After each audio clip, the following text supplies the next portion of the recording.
కులగణనపై తెలంగాణ ప్రభుత్వం యూటర్న్ తీసుకుంది. సర్వే పూర్తయిందని అసెంబ్లీలో చర్చ పెట్టి తీర్మానం చేసిన ప్రభుత్వం అసెంబ్లీలో చర్చ తర్వాత కుల సంఘాలు, బీసీ సంఘాలు, మేధావులతో మంతనాలు జరిపింది. సర్వే పూర్తిగా జరగలేదని ప్రతిపక్షాలు, బీసీ సంఘాల నుంచి విమర్శలు వెల్లువెత్తాయి. సర్వేలో 3.1% ప్రజలు పాల్గొనలేదని అధికారికంగానే ప్రకటించారు. విపక్షాల డిమాండ్, బీసీ సంఘాలు, మేధావుల సూచనతో మరోసారి సర్వే చేయాలని నిర్ణయించింది. ఈ నెల 16 నుంచి 28 వరకు ప్రభుత్వం సర్వే చేయనుంది. మండల కేంద్రాలు, ఆన్లైన్ దరఖాస్తులు, టోల్ ఫ్రీ నెంబర్ల ద్వారా సర్వే నిర్వహించనున్నారు. ఈసారి జరిగే సర్వేలో కేసీఆర్, కేటీఆర్ సైతం పాల్గొనాలని ప్రభుత్వం విజ్ఞప్తి చేస్తోంది. మరోవైపు బీసీల సర్వేలో తప్పు జరిగిందంటూ ప్రభుత్వం క్షమాపణలు చెప్పాలని కేటీఆర్ డిమాండ్ చేస్తున్నారు. రైట్, ఈ రీసర్వేకి సంబంధించిన మరింత సమాచారం మా ప్రతినిధి శేఖర్ అందిస్తారు. శేఖర్,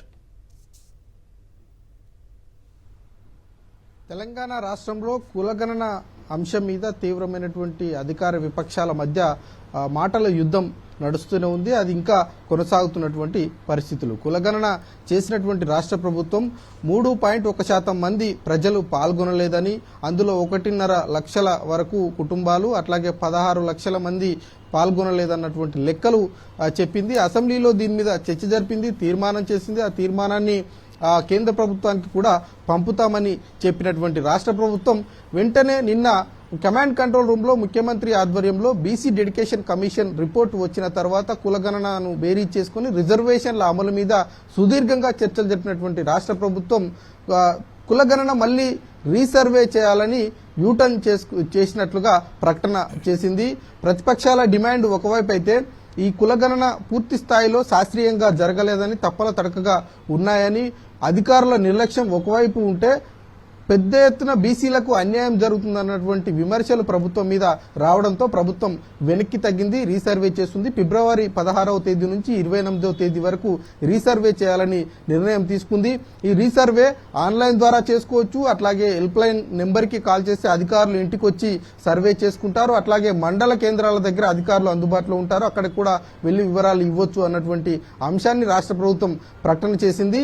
ఈసారి జరగబోయేటువంటి సర్వేలో కేసీఆర్, కేటీఆర్, అట్లాగే పల్లా రాజేశ్వరరెడ్డి లాంటి నాయకులంతా కూడా పాల్గొనాలి, జనాభా లెక్కల్లో ఉండాలంటే సహకరించాలంటూ బట్టి విక్రమార్క డిప్యూటీ సీఎం నిన్న విజ్ఞప్తి చేసినటువంటి పరిస్థితులు ఉన్నాయని చెప్పుకోవాలి. ఇప్పటికే తీర్మానం చేసినటువంటి రాష్ట్ర ప్రభుత్వం ఈసారి కులగణన పూర్తి స్థాయిలో రీసర్వే అయిపోయిన తర్వాత అసెంబ్లీలో చర్చ జరిపి దాన్ని చట్టం చేసి కేంద్ర ప్రభుత్వానికి పంపుతాము. ప్రధాని తెలంగాణ నుంచి ఒక బృందంగా ఏర్పడి ప్రధాని నరేంద్ర మోడీని, అట్లాగే కేంద్ర మంత్రులను కూడా కలుస్తామని, ఈ ప్రక్రియ అంతా కూడా 1 month లోనే పూర్తి చేస్తామన్న అంశంగా రాష్ట్ర ప్రభుత్వం చెప్తుంది. ఏది ఏమైనప్పటికీ ఇప్పుడు తీసుకున్నటువంటి నిర్ణయం వల్ల ప్రభుత్వం మీద కొంత విమర్శలు అయితే వస్తా ఉన్నాయి.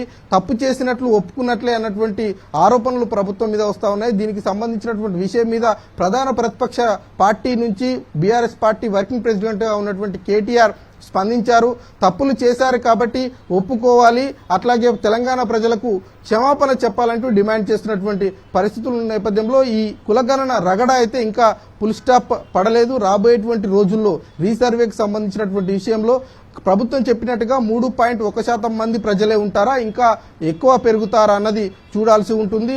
అట్లాగే ఈసారి జరగబోయేటువంటి సర్వేలో ప్రతిపక్షాలుగా ఉన్నటువంటి బీజేపీ నుంచి పూర్తి స్థాయిలో నాయకులు పాల్గొనలేదు, అట్లాగే బీఆర్ఎస్ నుంచి కేటీఆర్, అట్లాగే హరీష్ రావు, మాజీ ముఖ్యమంత్రి కేసీఆర్ కూడా పాల్గొనలేదు. మరి ఈసారి జరగబోయేటువంటి సర్వేలో పాల్గొంటారా లేదా అన్నది చూడాల్సి ఉంటుంది. ఓవరాల్ గా ఈ సర్వే పూర్తయిన తర్వాత ఇప్పుడున్నటువంటి లెక్కలకు సంబంధించి ఏవైతే లెక్కలు ఉన్నాయో 1.12